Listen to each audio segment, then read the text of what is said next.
여러분, 혹시 이런 생각해 보신 적 있으세요? 간절히 기도하고 났는데 신기하게 좋은 일이 생겼을 때 이게 진짜 기도 응답일까? 아니면 그냥 운이 좋았던 걸까? 오늘은요, 일산 순복음 영상교회 강신호 목사님의 설교를 바탕으로 이 질문을 한번 깊이 파고들어 보려고 합니다. 아마 누구나 한 번쯤은 해봤을 이 고민, 같이 한번 시작해 볼까요? 바로 이 문제죠. 이게 기도 응답인지 아니면 그냥 우연의 일치인지. 사실 신앙이 있든 없든 많은 분들이 공감하실 거예요. 내가 기도해서 일이 잘 풀린 건지 아니면 기도랑 상관없이 어차피 잘 될 일이었는지 말이에요.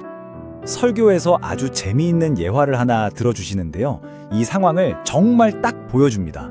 어떤 사업가가 중요한 약속에 늦을 것 같아서 주차 자리를 찾으면서 정말 간절하게 기도를 해요.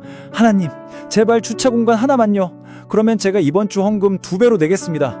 근데 기도가 끝나기가 무섭게 바로 앞에 완벽한 자리가 떡하니 나타난 거예요. 그러자 이 사람이 하늘을 보면서 뭐라고 했게요? 아, 하나님, 괜찮습니다. 제가 찾았네요. 이런 경우도 있죠. 월말이라 공과금 낼 돈이 똑 떨어져서 걱정하며 기도를 했는데 갑자기 까맣게 잊고 지냈던 친구한테서 연락이 와요. 오래전에 빌려갔던 돈을 지금 갚아주겠다고요?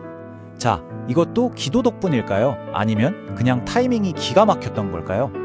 네, 이처럼 기도 응답이라는 게 종종 아주 평범한 모습으로 찾아오기 때문에 우연이랑 구분하기가 참 어려워요. 그래서 에이, 기도 안 했어도 어차피 될 일이었어, 이렇게 생각하기가 너무 쉽죠. 바로 이 문제를 더 깊이 생각하게 만드는 아주 흥미로운 성경 속 이야기가 있습니다. 바로 구약 성경에 나오는 선지자 엘리야의 이야기인데요. 하나님의 약속을 받은 다음에 엘리야가 한 행동을 보면 처음에는 고개를 갸우뚱하게 되거든요. 이게 도대체 뭐지? 싶을 정도로요. 자, 당시 상황이 어땠냐면요, 아주 오랫동안 비가 안 와서 땅이 바싹 말라붙은 상태였어요. 그때 하나님께서 엘리야에게 나타나셔서 아주 직접적이고 명확하게 약속을 하십니다. 내가 비를 내려주겠다. 이건 의심의 여지가 없죠. 결과는 이미 정해진 거나 다름없습니다. 그런데 바로 여기서 정말 이상한 장면이 펼쳐져요. 하나님의 확실한 약속을 받았잖아요. 그런데도 엘리야는 산 꼭대기로 올라가서 이미 약속된 바로 그 비를 내려달라고 정말 필사적으로 기도하기 시작합니다. 바로 이 지점에서 우리가 질문을 던져봐야 하는 거죠. 아니, 하나님이 비를 주신다고 했는데 왜 굳이 저렇게까지 기도하는 걸까요? 그냥 사람들한테 보여주려고 쇼하는 걸까요? 아니면 여기에 우리가 놓치고 있는 뭔가 더 깊은 뜻이 있는 걸까요? 게다가 말이죠, 신약 성경 야고보서를 보면 이 미스터리가 더 깊어집니다. 엘리야의 기도 때문에 비가 그치고 또 엘리야가 다시 기도하니까 비가 왔다고 기록되어 있거든요. 아니, 하나님의 약속이 먼저였을까요? 엘리야의 기도가 먼저였을까요? 정말 헷갈리죠.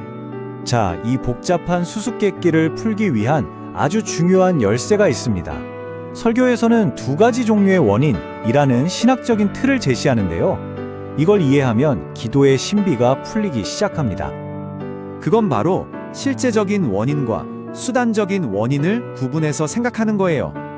자, 실제적인 원인이란 건 뭐냐면요, 모든 일의 궁극적인 이유, 그러니까 변하지 않는 하나님의 큰 그림, 그분의 뜻을 말합니다. 엘리야 이야기에서는 하나님께서 비를 내리기로 결정하신 것 그 자체가 바로 실제적인 원인이 되는 거죠. 반면에 수단적인 원인이라는 건 하나님께서 그 큰 그림을 완성하기 위해 사용하시는 도구나 방법을 뜻해요. 그러니까 엘리야 이야기에서 그의 기도가 바로 그 도구, 즉 수단적인 원인이었던 겁니다. 이 비유를 보면 개념이 확 와닿으실 거예요.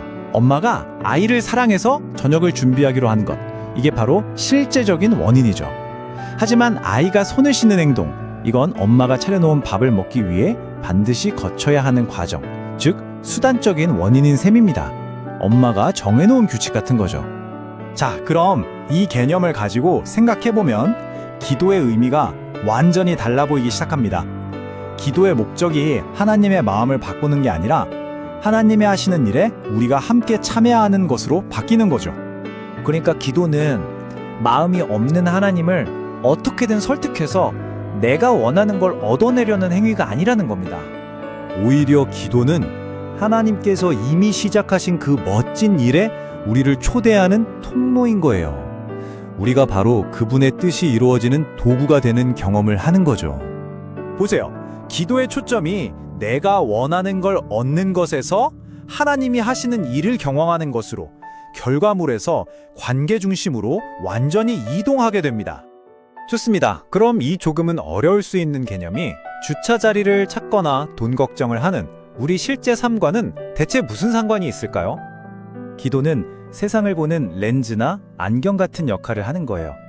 같은 사건이라도 이 렌즈를 끼고 보느냐 아니냐에 따라 완전히 다르게 보이죠. 기도 없이는 그냥 운이 좋았네 하고 넘어갈 일이, 기도의 렌즈를 끼면 아, 하나님이 돌봐주셨구나 하는 공급으로 경험됩니다.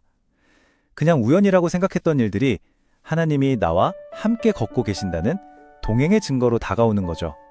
설교의 핵심 메시지가 바로 이겁니다. 우리가 기도하든 안 하든 어차피 하나님의 큰 계획은 이루어질 거예요. 하지만 기도하는 사람만이 그 과정 속에서 아, 지금 하나님이 나를 이끌고 계시는구나 하는 그 생생한 인도하심을 맛볼 수 있다는 거죠. 결국 기도의 진짜 선물은 내가 원했던 그 결과물이 아닐지도 모릅니다. 진짜 선물은 그 모든 과정을 하나님과 함께 걸으면서 내 삶 속에서 일하시는 그분을 발견하는 경험, 그 동행 자체인 것이죠. 기도는요, 그래서 우리의 평범하게 짝이 없는 일상을 아주 특별한 감사의 순간으로 바꾸는 놀라운 힘을 가지고 있습니다. 자, 오늘 이야기의 마지막 질문입니다. 기도란 과연 무엇을 바꾸는 걸까요? 어쩌면 기도의 진짜 목적은 하나님이나 내 주변 상황을 바꾸는 것이 아니라 바로 그 모든 것을 바라보는 우리 자신을 바꾸는 것일지도 모르겠습니다.